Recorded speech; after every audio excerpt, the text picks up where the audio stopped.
நன்றி உரை தேவையில்லை, அதை ஆர் உதயகுமார் அவர்களே செஞ்சு முடிச்சிட்டாரு. எல்லாருக்கும் நன்றி சொல்லிட்டாரு. அதில் அந்த குழு வந்து அந்த பகுதியை விட்டுருங்க அப்படியே.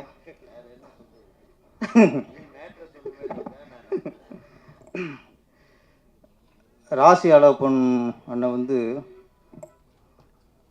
உலகநாயகன் கமல்ஹாசன் அவருடைய மனசாட்சி. இந்த தமிழ்நாட்டில் சூரியன் பவர் அப்படிங்கிறது எடுத்து சொல்லிட்டாரு. தமிழ்நாடு சூரியன் பவர் அப்படி, சூரியன் பவர் அப்படி. ஏன்னா கமல்ஹாசன் மனசாட்சி அப்படி தான் பேச முடியும்.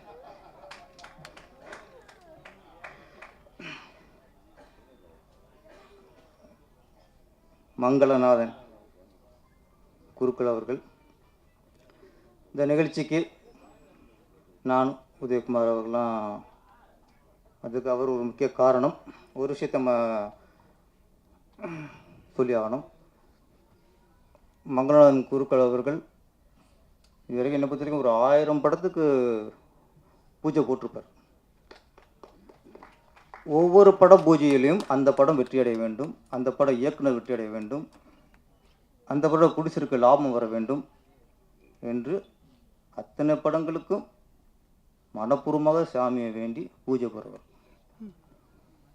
இன்னைக்கு அவர் பையன் இந்த படத்தில் ஒரு கதாநாயகனா நடிச்சிருக்கிறார். அப்போ அவரோட இத்தனை இயக்குநர்களை வாழ்த்தணும், இத்தனை ஹீரோக்களை வாழ்த்தணும், இத்தனை கதாநாயகிகளை வாழ்த்தணும். இன்னைக்கு நம்ம பையனை வாழ்த்துறதுக்கு ஆள் வர வேண்டும் என்று அந்த எண்ணம், அந்த எண்ணத்துக்கு தான் இத்தனை கூட்டம், இத்தனை ஒரு விஐபிகள்.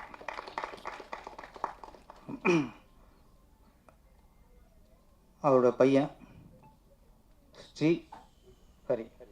ஸ்ரீஹரி அவர் வந்து அறிமுகப்படுத்தி சில வார்த்தை பேசணும்னு சொன்னார். அவர் பேசுனது மழலை. ஓகே, மழலை. இவரை ஹீரோவாக வச்சு படம் எடுக்கிற அந்த நல்ல எண்ணம், உயர்ந்த உள்ளம் எல்லா இயக்குனருக்கும் வந்திருக்கிறாரு. அது ரிஸ்க்கு சரியாக வருமா அவர் பயப்படுவாங்க. ஆனால் ஒரு நல்ல எண்ணம் உள்ளனால தான் ஏஎல் ராஜா அவர் வந்து அவரை கதாநாயகனாக ஆக்கியிருக்கிறாரு. அவருக்கு பேச்சு வரணுங்கிறதுலாம் அவசியம் இல்லை, நம்ம பேசணும் அவசியம் இல்லை, மக்கள் நம்மளை பற்றி பேசணும். ஆனால் ஸ்ரீஹரி அவர்கள் அவர் பேசுகிறாரு இல்லையோ, மக்கள் அவரை பற்றி பேசணும். அந்த காலம் வரும், அதுக்கான வெற்றி இந்த படம் தரும். 80களில் சுதா சந்திரன் அப்படின்னு ஒரு கதாநாயகி கேள்விப்பட்டிருப்பீங்க. அவங்க ஒரு விபத்தில் ஒரு கால் போயிடுச்சு, கால் இல்லை போயிடுச்சு. அவங்க அதுக்கப்புறம் கட்டக்கால் வச்சு வாழ்ந்தாங்க. ஆமாம், அவருடைய முதல் படம் மயூரி. ஒரு கால் இல்லை, ஆனால் அந்த படத்தில் அவங்க பரதநாட்டிய கேரக்டர், பரதநாட்டிய கரையாக நடிப்பாங்க. அப்போ ஒரு கால் இல்லாத ஒரு கதாநாயகியை பரதநாட்டியம் ஆட வச்சு ஒரு இயக்குனர் இயக்கியிருக்காருன்னா எவ்வளவு கட்ஸ், எவ்வளவு துணிச்சல், எவ்வளவு நம்பிக்கை. அந்த நம்பிக்கை ஏஎல் ராஜாவுக்கு இருக்கு. இங்கே நான் சரி, இங்கே வந்து ஊனம் வரசனம், ஊனம்ங்கிறது எவனுக்கு மனசு சரியில்லையோ, எவனுக்கு மனசில் குறைபாடு இருக்கோ அவன்தான் ஊனமான மனிதன். மனசில் நல்ல மனசு உள்ளவன், எந்த கால் இருக்கோ கையில் இருக்கோ நல்ல மனசு இருந்தால் அவன் நிறைவான மனிதன். இவ்வளோதான். என்னை பொறுத்த வரைக்கும் ஏஎல் ராஜாவோட துணிச்சலை நான் பாராட்டேன். அப்புறம் இந்த படத்தில் ராசியால் சொன்னார், திராவிட சித்தாந்தம் கிட்ட இருக்குது, அதனால் இந்த பாட்டெலாம் ஜாதி பாட்டெலாம் போட்டிருக்காரு அப்படின்னா. அவர் திராவிட சித்தாந்தம் இல்லை, மனித சித்தாந்தம் இருக்குது. திராவிட சித்தாந்தம் இருந்தால் ஒரு குருக்களோட பையனெல்லாம் ஹீரோ ஆக்கிக்க மாட்டார். ஒரு குருக்களோட ஒரு குருக்களோட பையனை ஹீரோ ஆக்கியிருக்காருன்னா அது மனித சித்தாந்தம், அது நம்பிக்கை சித்தாந்தம், அது சமதர்மம், அது சமூக நீதி. இதுக்கும் மற்றதுக்கும் சம்மந்தம் இல்லை. வாழ்த்துக்கள். ஆர் உதயகுமார் அவர்கள் வந்து கரெக்டாக ஏஎல் ராஜா பாராட்டினார். படங்களில் வந்து நம்ம சமூக அக்கறை காட்டணும். நம்ம படங்களை வந்து சமூக நீதியை சொல்லணும். நம்ம திரைப்படங்கள் வாயிலாக சம தர்மத்தை சொல்லணும். நல்ல விஷயங்கள் மக்களுக்கு சொல்லணும். அவன்தான் உண்மையான கலைஞன், சமூகத்து மீது அக்கறை உள்ள கலைஞன். படம் ஓடினா போதும், இப்படி ஒரு பண்ணி எடுத்துப்பட்டு ஒரு பாட்டு கீட்டு வச்சு படம் ஹிட்டான போதும் வசூல் வந்தால் போதும்னா அது வந்து கலைஞன், அது வியாபாரி. நல்ல கலைஞன்னா நல்ல விஷயங்கள் சொல்லணும். ஆனால் அந்த ஜாதி கேட்குறான் பாடல் ஒவ்வொரு வரிகளும் சூப்பர். அது ஒரு வரி மனுஷனை மதிக்கணும், ஜாதியை தூக்கி போட்டு மிதிக்கணும். ஒரு எளிமையான வரி, ஆனால் ஜாதியை தூக்கி போட்டு மிதிக்கணுங்கிறதுல அந்த ஒரு அழுத்தம், அந்த ஒரு கோபம் எல்லாம் இந்த வரிகள் இருந்துச்சு. இன்னைக்கு ஜாதியை ஒழிக்கிறதுக்கு ஒரு ஐடியா சொல்லுங்கன்னா ஒரு அறிக்கை கொண்டு வராங்க, ஜாதி ஒழிக்கிறதுக்கு, இந்து மதி அழிக்கிறதுக்கு. ஜாதியில் படத்துக்கு ரொம்ப தான். இன்னொரு படத்தில் பெரியார்லாம் கட்டினார், நல்ல விஷயம். கலைஞரை கட்டினார், எம்ஜிஆரை கட்டினார். ஆனால் ஒரு பெரியாரோட தாக்கம் அவர்கிட்ட இருக்குங்கிறது புரிஞ்சுக்க முடியாது. நம்ம நாட்டில் என்ன பண்ணுறோம், பெரியார் மாதிரி ஒரு சமூக சீர்திருத்த ஆள் இல்லை. சமூக சீர்திருத்தம், ஒரு பகுத்தறிவாளன், மூட நம்பிக்கை எதிரானவர் பெரியார். ஆனால் இன்னைக்கு காலம் இன்னைக்கு என்ன சொல்கிறோம், பெரியார் வந்து எல்லாத்தையும் தூக்கிவிட்டு அவர் நாத்திகன் ஆக்கிட்டோம். அவர் சாமி இல்லைன்னு சொல்கிறவர், அவ்வளோதான். பெரியார்னா அவர் சாமி இல்லைன்னு சொல்கிறவர், கடவுளை கும்புற முட்டான்னு சொல்கிறவர், அவர் இந்து மதத்துக்கு எதிரானவர். எது உங்கள் சுயநலத்துக்கும் உங்கள் கொள்கைக்கும் உங்கள் கோட்பாட்டுக்கும் ஏன் பெரியார் இங்கே அடக்கிட்டாங்க? பெரியார் ஒரு சமூகத்தில் மிகச்சிறந்த ஒரு சீர்திருத்தவாதி, பெண்ணடிமைக்கு எதிரானவர், ஜாதி வேணாம்னு சொன்னவர், ஜாதியை டோட்டலாக அடிக்கணும் குரல் கொடுத்தவர், அதுக்காக வாழ்ந்தவர்.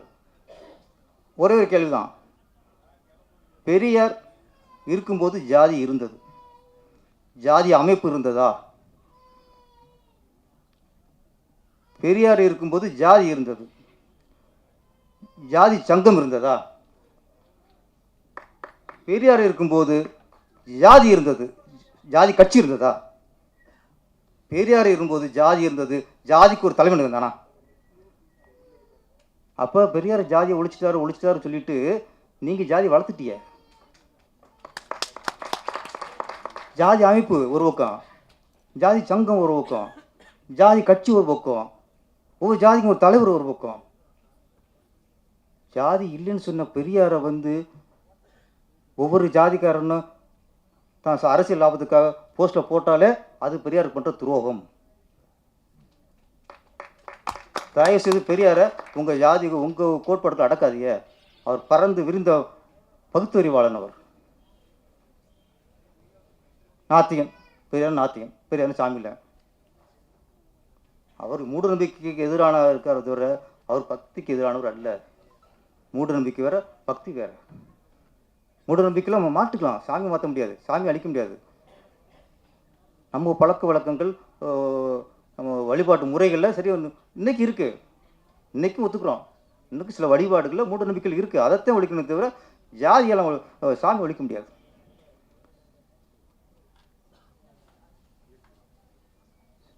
ஜாதி நம்ம மாணவர்களுக்குள்ள ஜாதி இருக்கக்கூடாதுன்னு சொல்லிட்டு வரோம். இப்போ திடீர்னு நீதிபதி சந்துரு அவர்களா ஸ்கூலில் ஆசிரியர் ஜாதி பார்த்து போடுங்கிறார். மாணவர்களுக்கே ஜாதி வேணாங்கிறான், நீ ஜாதி பார்த்து ஆசிரியரில் அந்தந்த பகுதியில் ஜாதி பார்த்து ஆசிரியரில் போடுனா என்னங்குது? அப்போ நீங்கள் ஒன்று பண்ணுங்க, ஆசிரியர்கள்ட்டையும் சேரும்போது அவரும் ஜாதி சான்று வாங்குங்க, நாடு நாசமாக போகும். மாணவர்கள்ட்ட ஜாதி சான்று வாங்குறதே கேடு. ஓகே, அது சில விஷயங்களுக்காக வாங்குறாங்க. இப்போ ஒரே ஒரு சின்ன வேண்டுகோள் தான்,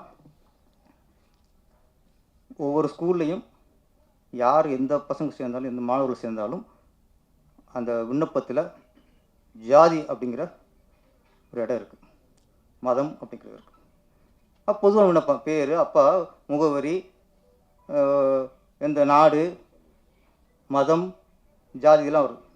தசி ஜாதியை தூக்குங்கிறேன், ஜாதி சென்ற ஜாதி தூக்குங்க. யாருக்கு ஜாதி தேவைப்படுதோ, யாருக்கு ஜாதியை வைத்து சலுகைகள் தேவைப்படுதோ, அவர்கள் மட்டும் தனிப்பட்ட முறையில் ஜாதி சான்றிதழ் கொடுத்து நீங்கள் சலுகை வாங்கிக்கிறீங்க.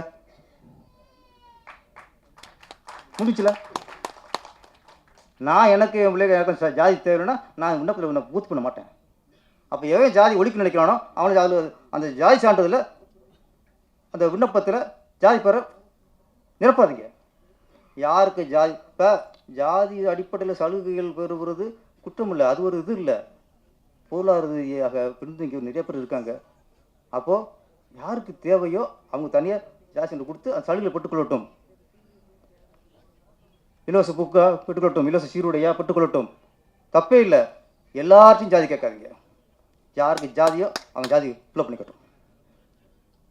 ஜாதி கொஞ்சம் குறை இருக்க ஒரு வழியாக இருக்கும். நீ இப்போ இந்த ஆசிரியர்கிட்டையும் ஜாதியும் கேட்டால் எங்கேயும் முடியும். அப்போது மாணவர்கிட்டையும் ஜாதியை கேட்குறது, ஆசிரியர்கிட்டையும் ஜாதியை கேட்குறது. அப்போ இது மாதிரி எத்தனை படம் வந்தாலும் எப்படிங்க ஜாதி ஒழிக்க முடியும்? திரைப்படத்துறை தான் ஆரம்ப காலத்திலேருந்தே ஜாதி ஒழிப்புக்கு குரல் கொடுக்குது. அரசியல் இல்லை, அரசியல் ஜாதி வளர்க்குது, ஓட்டுக்காக ஜாதி வளர்க்குது, ஓட்டுக்காக ஜாதி மக்கள் பிரிக்குது. எந்த பகுதியில் எந்த ஜாதி அதிகமாக இருக்கணும் அங்கே அவனுக்கு சீட்டு கொடுக்குறது. எப்படி ஜாதி ஒழியும்? நந்தனாரில் இருந்து எத்தனையோ படங்கள் இன்று வரைக்கும் ஜாதிக்கு எதிராக இங்கே தமிழ் திரையுலகில் எடுத்துக்கிட்டு இந்த சூரியனும் சூரியகாந்தியும் ஜாதிக்கு எதிரான படம். தமிழ்நாட்டில் ஜாதிக்கு எதிரான எத்தனையோ படங்கள் வந்த வரிசையில் இந்த சூரியனும் சூரியகாந்தியும் ஒரு ஜாதிக்கு எதிரான படம். இப்போ நாட்டில் ஒரு பெரிய ஒரு வெக்கக்கடை என்ன சொன்னால், யார் ஜாதி வேணாங்கிறானோ அவனை வந்து ஜாதி வெறியன்றானுங்க. எவன் ஜாதி இருக்குங்கிறானோ அவனை சமூக நீதிங்கிறானுங்க. ஜாதி எப்படி பேச முடியும்? இந்த அன்னைக்கு ஏஎல் ராஜா ஜாதி வேணாங்கிறாரு, ஜாதியை தூக்கி மிதிங்கிறாரு. இவர் வந்து என்னென்னா ஜாதி வெறியன். ஏன் ஜாதி தான் உசத்தி, ஏன் ஜாதி தான் அப்படின்னு ஜாதியை பேசுகிறவங்க ஜாதி வெறியர்கள். முதல்ல சினிமாக்காரர்களுக்குள்ள ஒரு உணர்வு அரசியல்வாதிக்கு வந்தாலே ஜாதி ஒழியும். யாரும் பேசலாம் போடாதீங்க. எங்களுக்குள்ள உணர்வு வேதம் புதிது இல்லையா?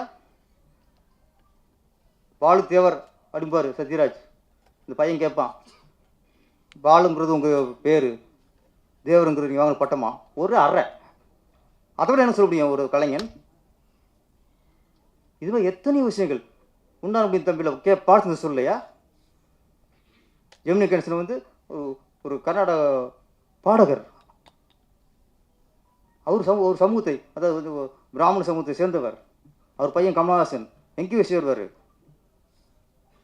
தாழ்த்தப்பட்ட மக்களோடு போய் சேர்ந்துருவார். இதனாலேயே அப்போ வெளியே போட்டுருவாப்புல. கருத்து எல்லாமே சொல்லி பாரதியார் சொல்லியிருக்காரு, பாரதி சொல்லியிருக்காரு. கே பாக்கியராஜ் அவர்கள் எத்தனையோ அவர் வந்து முந்தான முடிச்சு தூள் முடிச்சு எத்தனையோ படங்கள் குடும்ப பங்களுக்கு அதை எடுத்திருக்காரு. ஆனால் இது நம்மால் இன்னொரு படங்க,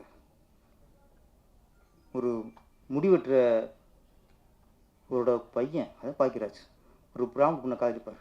கடைசியாக அந்த பிராமண பொண்ணோட அப்பாவே ஜாதியில் தூக்கி போட வைப்பார். அதாங்க சமூக நீதி. அது ஜாதி தூக்கி போடுறது. இப்படி எத்தனையோ படங்கள் ஜாதிக்கு எதிராக ஜாதி தூக்கி போடுற படம் எத்தனையோ வந்திருக்கு. இப்போ சொல்கிறது சினிமாக்காரனுக்கு உள்ள அந்த ஜாதி வெறுப்பு, ஜாதி ஒழிக்கணுங்கிற நினைப்பு ஒவ்வொரு அரசியல்வாதிக்கும் வந்தாலே ஜாதி ஒழியும் ஒழியும் ஒழியும். இந்த சூரியனும் சூரியகாந்தியும் திரைப்படம் மிகப்பெரிய வெற்றி அடைய வேண்டும். இயக்குனர் பெரிய ஒரு வெற்றிப்பட இயக்குனராக உருவாக வேண்டும். இது நடித்த விக்ரம் கதாநாயகன், ஸ்ரீஹரி, அப்புக்குட்டி, மியூசிக் டைரக்டர் ரவி பிரியன், அனைவரும் நடிகரும் சரி டெக்னீஷியனும் சரி இந்த படத்தின் பிறகு வெற்றிப்பட நடிகர்களாக, வெற்றிப்பட தொழில்நுட்ப கலைஞராக வளர வேண்டும். வாழ்த்துக்கள். நன்றி, வணக்கம்.